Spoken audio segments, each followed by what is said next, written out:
Maraming mga nagko-comment sa akin na respetuhin ko daw yung mga boy karga o yung mga mapanlamang sa kapwa na technician.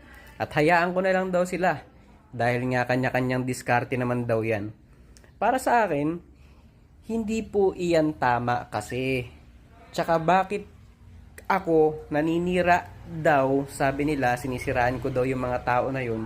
Hindi po iyan paninira. Pambubunyag po. Kung ako po hindi lumabas at hindi ko sinabi itong mga boy karga na ito at milyon-milyon yung nakapanood ng ginawa kong mga video, sa tingin nyo, ano magiging epekto? Hahayaan ko na lang yung mga ganong diskarte?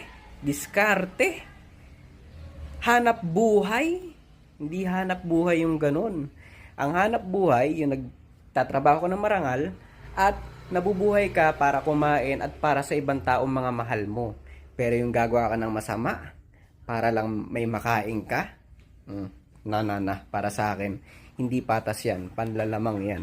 So, para sa akin, natutuwa lang ako kasi binabash nila ako, edi ako happy-happy lang din.